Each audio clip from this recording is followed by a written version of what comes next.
Alright बेटा, अब हम स्टार्ट करेंगे वेक्टर्स क्या होते हैं, कैसे रिप्रेजेंट करते हैं और कैसे हम वेक्टर से क्वेश्चन को सॉल्व करेंगे। ये हम आज की क्लास में इंशाल्लाह कवर अप कर जाएंगे। बेटा, वेक्टर्स को हम डिफाइन करते हैं इन टर्म्स ऑफ कॉलम वेक्टर। इसका मतलब ये हुआ कि हम यहाँ पर हमेशा एक्स और वाई की प्लेसमेंट करते हैं। ऑलराइट, लेट्स सपोज मैं आपसे कहूँ कि एक वेक्टर है मेरे पास ए बी, और उस ए बी का वेक्टर हमारे पास है 3 और 4। जब हम वेक्टर ए बी की बात कर रहे हैं जो कि 3 और 4 के बराबर है, इसका मतलब ये हुआ कि मैं आपसे कह रहा हूं कि 3 वो कवर कर रहा है एक्स एक्सिस के ऊपर और 4 वो कवर कर रहा होगा वाई एक्सिस के ऊपर। अगर हम इसको स्केच करें कि ये वेक्टर आखिर हमें कैसा नजर आएगा, तो ये कुछ ऐसा वेक्टर है हमारे पास कि मान ली सॉरी ये हमारे पास वाई एक्सिस, ये हमारे पास एक्स एक्सिस। अब एक पॉइंट है हमारे पास ए और एक पॉइंट है हमारे पास बी। ए से बी का जो वेक्टर है ये एक्स पे कितना कवर कर रहा होगा, हमारे पास 3 यूनिट्स, तो 1 2 3। एक्स पे 3 यूनिट्स कवर कर रहा है, वाई पे 4, 1 2 3 4। ये वेक्टर हुआ मेरे पास ए बी का, जो कि कवर कर रहा है एक्स एक्सिस पर 3 यूनिट्स और वाई एक्सिस पर 4 यूनिट्स, जैसे कि आपको नजर आ रहा है। तो ये वेक्टर मेरे पास ए बी बन गया। ठीक है जी, ऐसे हम रिप्रेजेंट करते हैं।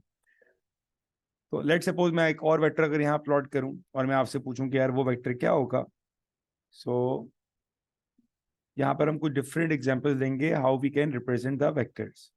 ये आपका वाई एक्सिस, ये आपका एक्स एक्सिस। लेट सपोज मैं कोई रफली यहाँ पर स्केच कर रहा हूँ 1 2 3 4 5 एंड 1 2 3। अब मैं एक वेक्टर बनाता हूँ, डिफरेंट वेक्टर्स बनाऊंगा और हमने उन तमाम वेक्टर्स को कॉलम वेक्टर की फॉर्म में लिखना होगा। ठीक है, example, let's start with the basic one. एक ऐसा वेक्टर हम बनाते हैं और इसको हम नाम दे रहे हैं पी और क्यू। और मेरा सवाल सिंपल सा ये है कि भाई पी क्यू को आपने इन terms of column vector represent करना है, तो आप क्या लिखोगे, या हमें इसको लिखना आना चाहिए इन टर्म्स ऑफ कॉलम वेक्टर्स।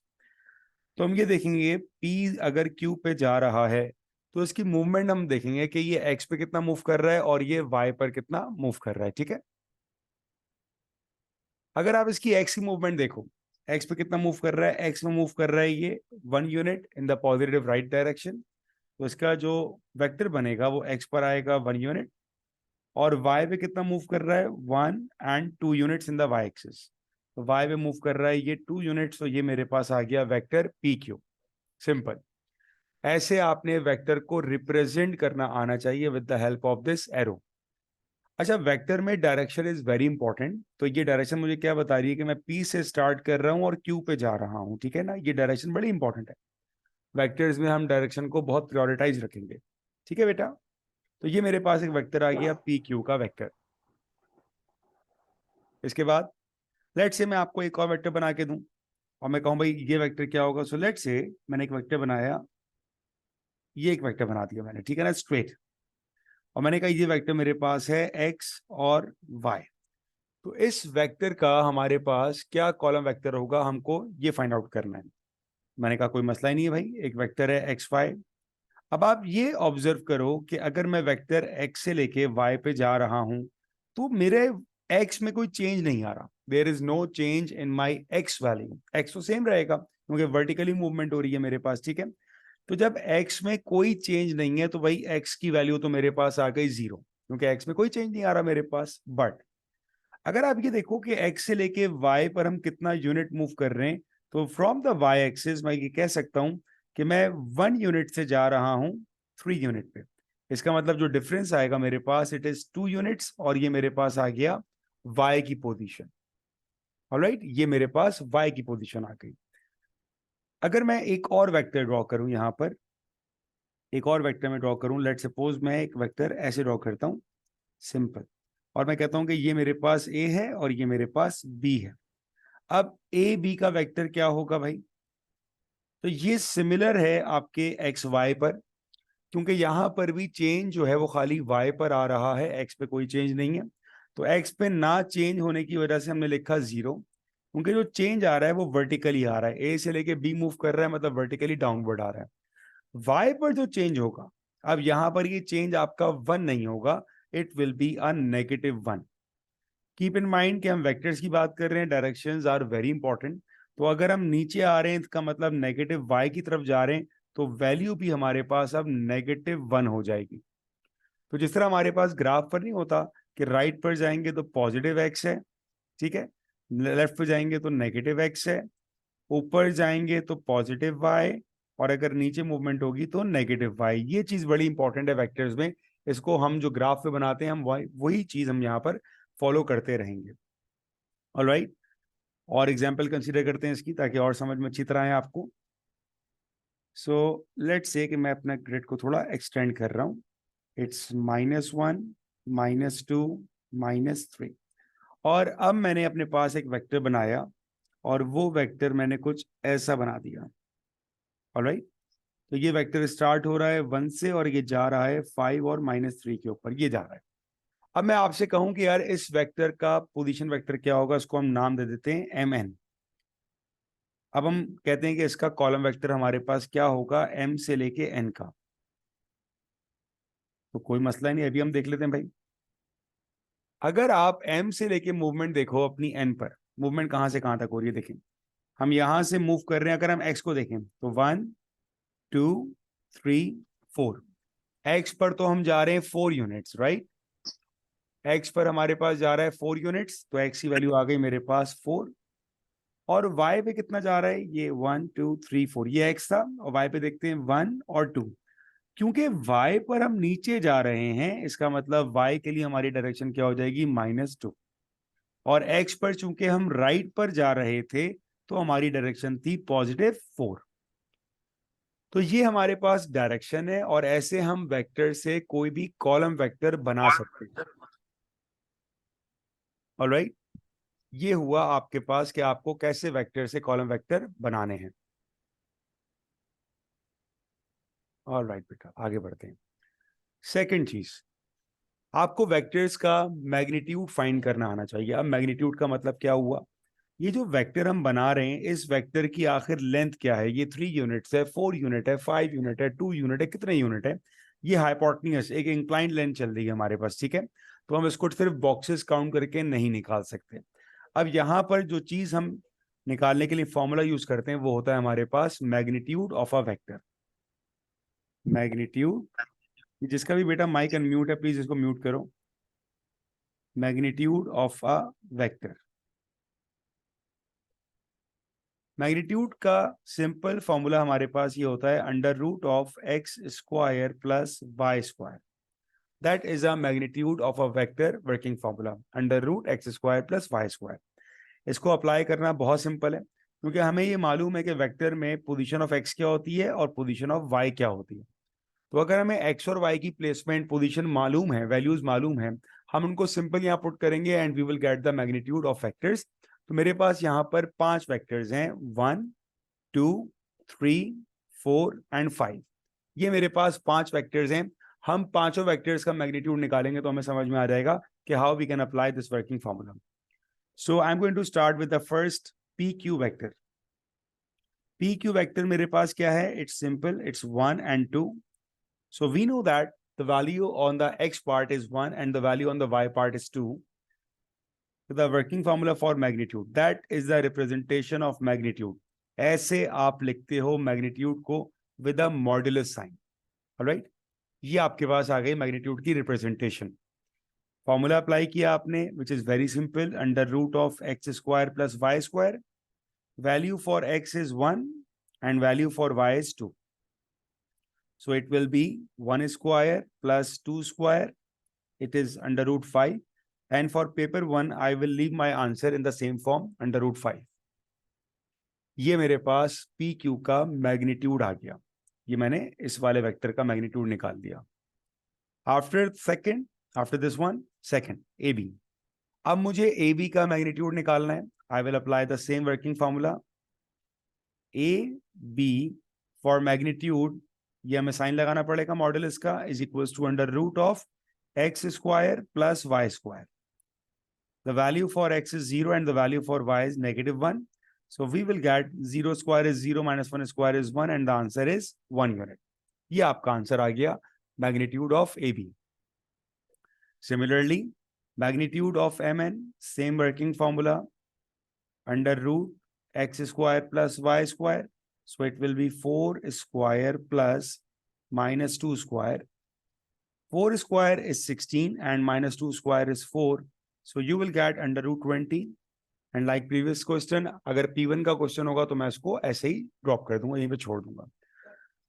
तो ये बात हो गई हमारे पास सारी कि how we can find out the magnitude of a vector and how we can find out the vector by the arrow. अगर एक एरो आपके पास है उससे आप वेक्टर के कंपोनेंट कैसे निकालोगे, हमने ये सीख लिया. और उस वेक्टर को फाइंड आउट करने के बाद उसका मैग्नीट्यूड हम कैसे निकाल सकते हैं, हमने ये दो बातें सीख ली हैं. ऑलराइट, आगे बढ़ते हैं. After magnitude we are going to discuss about negative vectors.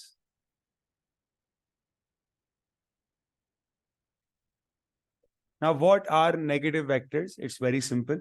Negative vectors की दो properties होती हैं. They have same magnitude, but they have opposite direction. These are the two properties for negative vectors. They have same magnitude, but opposite direction. अब पहले हम इसको arrow बना के सीखते हैं कि इसका मतलब क्या है. लेट्स सपोज कि एक वेक्टर मेरे पास है a to b, राइट. ये मेरे पास a है, ये मेरे पास b है, एंड इसका जो मैग्नीट्यूड है लेट्स सपोज ये 2 यूनिट्स है. ऑलराइट, ये एक वेक्टर मेरे पास a b है जिसकी पोजीशन 2 यूनिट्स की है और इसकी डायरेक्शन हमारे पास फ्रॉम a to b है. तो हम इसको लिखेंगे कैसे, हम लिखेंगे इट्स a to b और इस पर एरो लगाना मैंडेटरी है विद द एरो हेड. ये आपको क्या बता रहा है कि ये ए बी है starting from A to B और इसकी वैल्यू मेरे पास 2 यूनिट्स है. ये हुआ हमारे पास एक वेक्टर ए बी. अगर हमें इसका नेगेटिव वेक्टर फाइंड आउट करना है तो वो बिल्कुल सेम टू सेम ऐसा ही बनेगा. उसमें ए और बी भी ऐसे ही होंगे जिस तरह हमने ऊपर दिए, बट वहां पर एक डिफरेंस आएगा डायरेक्शन का. अगर ए टू बी 2 यूनिट्स है तो उसका नेगेटिव वेक्टर बी टू ए हो जाएगा. देखें ये जो एरो है इसका मतलब ये हुआ कि अब ये ए बी नहीं है, now it is B A and B A is equals to 2. अब अगर ए बी को हम 2 कह रहे हैं तो बी ए हमारे पास -2 हो जाएगा. ये माइनस क्यों आ रहा है, ये आ रहा है सिर्फ और सिर्फ इसकी डायरेक्शन की वजह से. So these 2 vectors are negative vectors. Negative vectors की बिल्कुल ऐसी ही मिसाल है जिस तरह अगर आप +5 और -5 को ऐड करते हो तो आंसर आपके पास 0 आता है.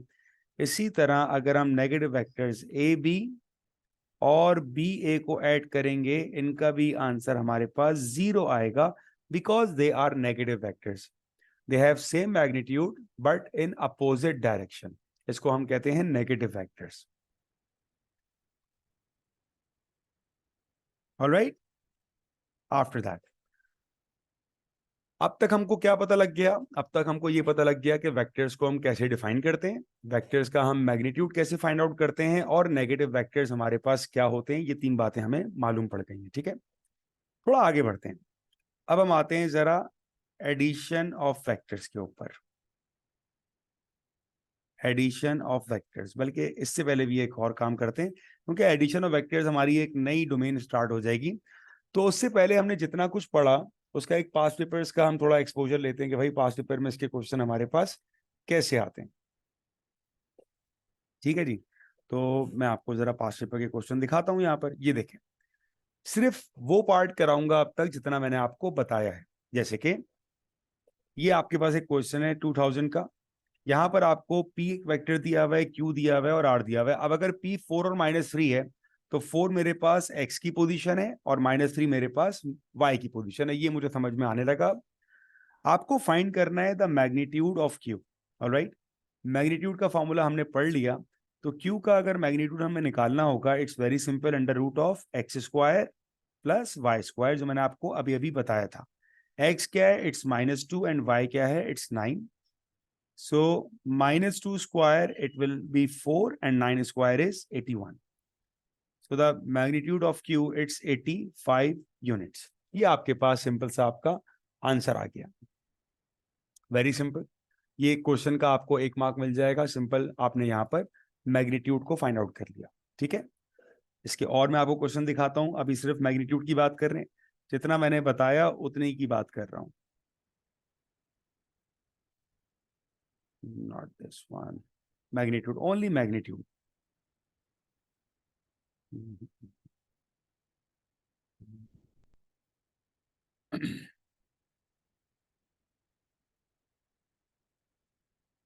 All right, this one as well. It's November 2008, paper 2. It says the vector PQ is 12 minus 35. You need to find the magnitude of PQ. तो कोई मसला ही नहीं है। PQ का मैग्नीट्यूड निकालने के लिए मुझे सिर्फ PQ का X और Y कंपोनेंट पता हो, जो कि यहाँ दिया हुआ है मुझे। So working formula is under root of x square plus y square. So x is 12 and y is negative 35. ठीक है, so 12 square is 144 and 35 square. अब ये सवाल चूंकि पेपर 2 का है, हमें भी सामने नजर आ रहा है, so 35 का स्क्वायर निकाल लेते हैं हम लोग। It's 1225. दोनों को आपने ऐड किया and find the root of it. So that will be 37. So I hope कि अब आप सबको क्लियर हो कि भाई आपने मैग्नीट्यूड को कैसे फाइंड आउट करना है। It's very simple, just apply the working formula and you will get the magnitude of a vector. और इस तरह के सवाल हमारे 1-1 मार्क के आते हैं। ये जितना हमने पढ़ा उसको हमने थोड़ा सा एक्सपीरियंस कर लिया कि पास्ट पेपर में क्वेश्चन किस लेवल के आ रहे हैं। After that, addition of vectors. Vectors को ऐड करने के हमारे पास कोई एक मेथड नहीं है, ना ही 2 मेथड है, बल्कि हमारे पास 3 तरह से सवाल पूछ सकता है वेक्टर्स को एडिशन करने का। तो मैंने इसको 3 कैटेगरीज में डिवाइड किया हुआ है। ये कहीं आपको मतलब कहीं किसी बुक वगैरह में इसका रेफरेंस ही मिलेगा कि 3 तरीके हैं। ये मैंने खाली अपने हिसाब से कैटेगरी की हुई है, समझाने में मुझे आसान लगता है और आपको याद करने में इसको आसान होगा। एडिशन ऑफ वेक्टर्स का पहला मेथड ये होता है भाई, आपके पास वेक्टर्स जो है वो कॉलम वेक्टर्स हो, कॉलम वेक्टर को हम ऐड कर सकते हैं। दूसरा, वेक्टर्स को हम अल्फाबेटिकली ऐड कर सकते हैं।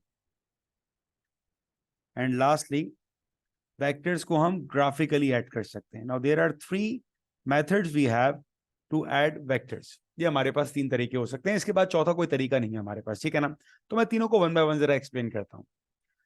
अगर हम बात करें कॉलम वेक्टर्स की, how we can represent column vectors, it's very much similar, बल्कि सिमिलर क्या मैं कहूंगा, बिल्कुल सेम होता है जिस तरह हम कॉलम मैट्रिक्स की बात करते हैं। ठीक है ना, लेट सपोज अगर आपके पास एक वेक्टर है 2 and 5 और मैं आपको कहूं कि इसमें आपने ऐड करना है -6 and 9, तो इसको ऐड करने के बाद आंसर क्या आएगा? It's very much similar to matrices. So 2 - 6 it will be -4 and 5 + 9 it will be 14। ये आपका सिंपल एडिशन है कॉलम वेक्टर्स की। एक्स एक्स में ऐड होगा और वाई वाई में ऐड होगा, और कुछ काम आपने करना ही नहीं है। तो जब भी आपके पास क्वेश्चन कॉलम वेक्टर की टाइप में आएगा, आप समझ जाइएगा कि यहां पर वही काम होगा जो आपने मैट्रिसेस में किया होता है। सिंपल एक्स को एक्स में ऐड किया और वाई को आपने वाई में ऐड किया। ये हो गया आपके पास पहला, how you can add column vectors. दूसरा, अल्फाबेटिकली। अल्फाबेटिकली मैं आपको ट्रिक बताऊंगा, वो याद रखिएगा। अगर हमें कहा जाए कि we need to add AB + BC, alright, इसका आंसर क्या होगा? तो वेक्टर्स को ऐड करते वक्त इस बात का हमें ख्याल रखना होता है कि पहले का लास्ट और दूसरे का पहला, इन दोनों को सेम होना चाहिए। इफ दे आर इक्वल, मैं फिर से कहूंगा, इफ दे आर इक्वल, अगर इक्वल हैं तो जो आपके पास बचेगा that will be your answer, it will be AC only. यकीनन आपके माइंड में ये क्वेश्चन होगा कि अगर ये सेम ना हुआ तो क्या होगा, तो अपने क्वेश्चन को होल्ड करके रखिएगा, ये बातें हम आगे डिस्कस करेंगे। ठीक है, तो अभी मैंने क्या बताया कि अगर आपको वेक्टर्स को ऐड करना है अल्फाबेटिकली, तो उसके लिए आपके पास इन 2 लेटर्स का सेम होना जरूरी है। जब ये दोनों लेटर्स सेम हो जाएंगे तो जो बचेगा आपका, that will be your answer. ये हमारी पूरी वर्किंग होगी वेक्टर्स को अल्फाबेटिकली ऐड करने में। ठीक है, taking one more example, let's suppose if we need to add CD + DT। CD + DT, इसका आंसर क्या होगा? अपने माइंड में सोच लें अब आप लोग। यकीनन आपने सोचा होगा कि इसका आंसर आएगा हमारे पास CT। और अगर आपने ये सोचा है तो बिल्कुल ठीक सोचा है आपने, क्योंकि आपको वेक्टर्स एडिशन अल्फाबेटिकली करना आ गई और आपको पता भी नहीं चला। ठीक है बेटा, तो याद रखिएगा कि वेक्टर एडिशन करते वक्त आपने सिर्फ देखना है कि इन दोनों को सेम होना चाहिए। अगर ये दोनों सेम है तो आप इसको ऐड कर सकते हो, नहीं है तो होल्ड इट। अब आप इसको ऐड नहीं कर सकते, उसके लिए क्या करना है इसकी बात मैं इसके बाद करूंगा आपसे। ठीक है, ये हो गए दो तरीके हो गए कॉलम वेक्टर्स को कैसे ऐड किया। सिंपल एक्स को एक्स में किया, वाई को वाई में किया, ये कॉलम वेक्टर्स हो गया। अल्फाबेटिकली कैसे किया, दोनों पहले का लास्ट और दूसरे का पहला, अगर ये दोनों बराबर हैं तो जो बचेगा वो आपका सिंपल सा आंसर हो जाएगा। ये दूसरा हो गया। तीसरा, ग्राफिकली, इसको जरा अच्छी तरह समझिएगा। मान लीजिए कि मेरे पास एक वेक्टर है, ये एक वेक्टर मेरे पास है और इसको मैंने कह दिया इट्स वेक्टर ए, और दूसरा वेक्टर मैं ले लेता हूं, लेट्स से दूसरा वेक्टर मैंने ले लिया, सॉरी, दूसरा वेक्टर मैंने ले लिया दिस वन, एंड मैं ये कह रहा हूं कि ये वेक्टर बी है। अब मेरा ये क्वेश्चन है कि हम a प्लस बी को कैसे यहां पर रिप्रेजेंट करेंगे in terms of these two arrows. a plus B निकालना, ठीक है ना। We need to find out the vector a plus B, ये हमारा अननोन पैरामीटर है। ऑलराइट बेटा, कैसे होगा अब ये देखते हैं। जब आप ग्राफिकली वेक्टर्स को ऐड कर रहे हो ना, तो कुछ स्टेप्स मैं बताऊंगा, इसको याद रख लीजिएगा, मेमोराइज कर लीजिएगा, बड़े सिंपल से स्टेप्स हैं। पहला स्टेप क्या है भाई, पहला स्टेप ये है कि आप अपने पास पहला वेक्टर बना दें। अब हम जो है हमेशा अल्फाबेटिकली ऑर्डर मूव करते हैं, तो अगर पहले मुझे ए दिया हुआ है तो पहले मैं ए को प्लॉट करूंगा और जिस तरह मुझे दिया है बिल्कुल वैसे ही प्लॉट करूंगा। तो ये वेक्टर मैंने बना दिया अपने पास ए, सिंपल ए आ गया। वेक्टर एडिशन की कंडीशन ये कहती है आपको कि जहां पर पहला वेक्टर आपने खत्म किया है वहां से आप दूसरा वेक्टर शुरू करें। तो जहां पर ये वेक्टर ए मेरा खत्म हो रहा है वहां से मैं दूसरा वेक्टर स्टार्ट करूंगा, and that vector is B. जो आपको अपनी डायग्राम में नजर आ रहा है, जो आपको अपने डेटा में नजर आ रहा है, बिल्कुल मैंने उसको वैसे ही बना दिया। यहां पर जहां पर ए खत्म हुआ उसके एंड से, ये एंड से स्टार्ट करना, इट्स वेरी इंपॉर्टेंट। आपने इसको ऐसे ही करना है। एक पहला वेक्टर बनाया, पहला वेक्टर बनाया आपने, जहां पर पहला वेक्टर खत्म हो रहा है वहीं से आपने दूसरे वेक्टर को स्टार्ट किया। वो दूसरा वेक्टर जैसा आपको दिया जाएगा आपने उसको वैसे ही प्लेस करना है। ठीक है, अब जब ये दोनों आपने प्लेस कर दिए, अब आपको ट्राइंगल कंप्लीट करना है। वो ट्राइंगल कंप्लीट करने के लिए जो एरो हम बनाएंगे, ये जो एरो मैंने बनाया रेड से, ये जो आपका वेक्टर बना that is A plus B, ये बना आपके पास ए प्लस बी का वेक्टर। तो वेक्टर ऐड करने के लिए अगर मैं इसको समराइज करूं, मैंने क्या बताया आपको ग्राफिकली, कि पहले आपने पहला वेक्टर बनाया, जहां पर वो वेक्टर खत्म हुआ वहीं से आपने दूसरा वेक्टर जिस तरह आपको फिगर में दिया हुआ है वो आपने एज इट इज बनाया जहां पहला खत्म हुआ।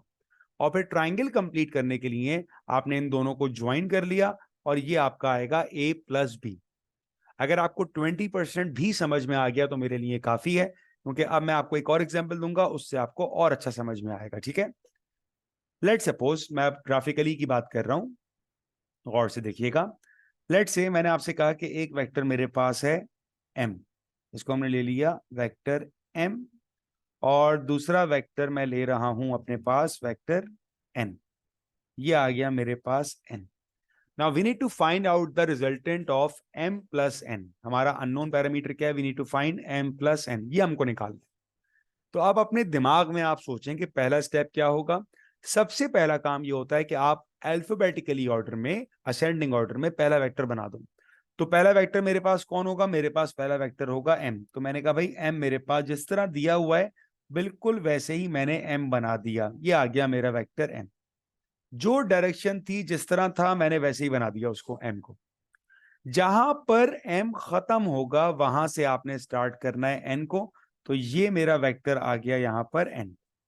ठीक है, ये दो वेक्टर आ गए मेरे पास m और n।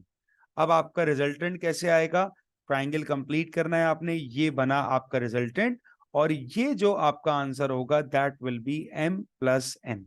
ये आपका आंसर बनेगा m प्लस n का। ठीक है, तो ऐसे हम वेक्टर्स को ऐड कर सकते हैं अल्फाबेटिकली। ये इसका आंसर आ गया। अब एक क्वेश्चन, ऐसे ही मेरा एक क्वेश्चन आता है दिमाग में कि अगर m प्लस n ऐसा बनता है तो क्या लगता है कि m माइनस n कैसा बनेगा। अब ये क्वेश्चन आ गया कि अगर m प्लस n ऐसा है तो m माइनस n कैसा होगा। इसका आंसर बहुत सिंपल है। देखें, सबसे पहले तो हम बनाते हैं अपने पास m का वेक्टर, जैसे हमें दिया हुआ है तो हम वैसे ही बना देते हैं भाई। m का वेक्टर मैंने कहा कि मुझे ऐसा दिया हुआ था, ठीक है ना। ये वेक्टर मेरे पास आ गया m का, m मैंने वैसे ही बना दिया। अब मुझे यहां पर n प्लॉट नहीं करना, मुझे प्लॉट करना है यहां पर माइनस n। तो बड़ा सिंपल है भाई, अगर n जो है वो नीचे आता हुआ पॉजिटिव हो रहा है तो नेगेटिव n क्या होगा, नेगेटिव n मेरे पास ऐसा बनेगा। Remember the concept of negative vectors, कि वो वेक्टर्स सेम होंगे, उनकी खाली डायरेक्शन अपोजिट हो जाएगी। तो जो नेगेटिव n होगा मेरे पास वो बिल्कुल n जैसा ही नजर आएगा, लेकिन उसकी डायरेक्शन अपोजिट हो चुकी होगी। तो हम उसको प्रोनाउंस करेंगे कि भाई ये वाला मेरे पास नेगेटिव n है। ठीक है जी। तो अब जहां पर m खत्म हुआ मैंने वहीं पर एंड पे माइनस n बना दिया। ये मेरे पास आ गया माइनस n का वेक्टर। और अब रिजल्टेंट क्या होता है हमारे पास, ट्राइंगल कंप्लीट करना होता है। तो ये जो मेरे पास ब्लू से एरो आया, इसको हम कहेंगे कि ये हमारे पास आया m माइनस n का वेक्टर। ठीक है, तो ये बनेगा आपका vector of m minus n। तो जो नेगेटिव वेक्टर का कॉन्सेप्ट था हमने वही अप्लाई किया। और ग्राफिकली हम कैसे प्लॉट करते हैं, अगर हमें प्लॉट करना था m माइनस n को, तो पहला स्टेप क्या किया, हमने m को प्लॉट किया, जैसा दिया हुआ था हमने वैसे ही बना दिया। उसके बाद हमें चाहिए था माइनस n। हमने ये देखा कि n का वेक्टर अगर ऐसा बना हुआ है डाउनवर्ड, तो माइनस n क्या होगा, अपोजिट कर लेगा अपनी डायरेक्शन। तो जहां पर m खत्म हुआ था वहीं से हमने n को प्लॉट कर दिया माइनस n, और जो ट्राइंगल बनाने में हमारा रिजल्टेंट बना that will B m minus n। तो आई होप कि आपको तीनों मेथड समझ में आ गए होंगे, how we can add the vectors, column vectors alphabetically and graphically. आगे बढ़ने से पहले हम इसी के जरा पास्ट पेपर्स को देखते हैं कि पेपर में सवाल हमारे पास कैसे आते हैं। So let's start with past papers, some of the questions for an idea, ताकि आप जो जो आप सीख रहे हो उसकी पास्ट पेपर्स में कैसी एग्जामिनर क्वेश्चन कर रहा है आपको फौरन फौरन समझ में आना चाहिए। चलें जी, ये आ गया आपके पास express as a column vector. ठीक है बेटा, ये कह रहा है 2p प्लस क्यू। अब मेरे पास p तो मौजूद है, इट्स 4 माइनस 3। तो अगर p मेरे पास 4 माइनस 3 है तो 2p क्या हो जाएगा, इट्स वेरी सिंपल, कि आप इन दोनों को 2 से मल्टीप्लाई कर दोगे। ऑलराइट, तो आपके पास 2p क्या आ जाएगा बेटा, it will be 8 and negative 6। ये आ गया आपके पास 2p। मैं यहां लिख भी रहा हूं, 2p इज 8 एंड माइनस 6। कैसे आया, दोबारा बता रहा हूं, आपने p को मल्टीप्लाई कर दिया किससे, 2 से। क्यों किया, क्योंकि यहां पर कह रहा है आपसे 2p निकालने को। ठीक है बेटा, आपने कर दिया प्लस q का वेक्टर एच इट इज आ जाएगा -2 और 9। और कॉलम वेक्टर्स को ऐड करना तो बहुत सिंपल होता है हमारे लिए, जिस तरह मैट्रिक्स को करते हैं। सो 8 minus 2 it will be 6 and -6 plus 9 it will be a positive 3। ये मेरे पास आंसर आ गया 2p प्लस क्यू का। आई होप कि आप सबको ये काफी आसान लग रहा हो, क्योंकि ये आसान ही है। इसको भी अगर मुश्किल बना रहे हैं तो फिर तैयारी प्लस माइनस की भी नहीं है। ठीक है, तो आई होप कि आप सबको आसान लग रहा होगा।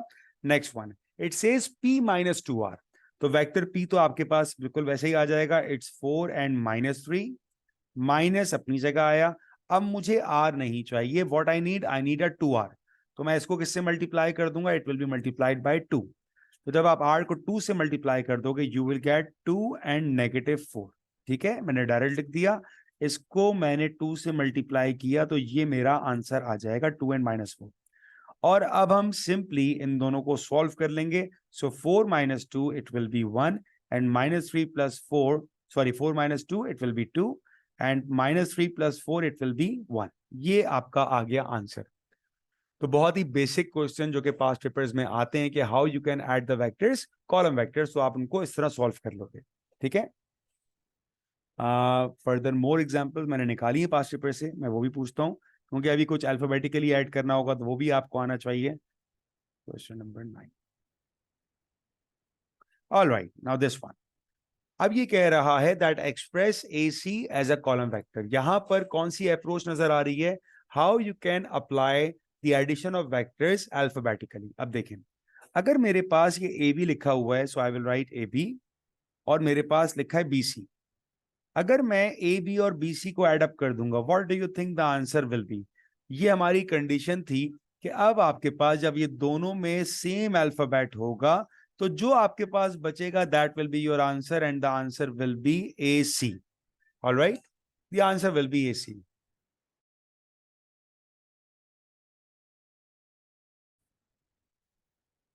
Alright. So now for AC, we need to add these two vectors. So AB is what? AB is 8, -4 plus BC is 6 and 4. So if you add them, it will be 8 plus 6 is 14 and -4, 4, it will be 0. So ये आपका answer हुआ AC. Alright. So that's how you can apply the trick of vectors addition alphabetically in this way. I will take one more example as well. 1, 5, 9, 15. Question number 15.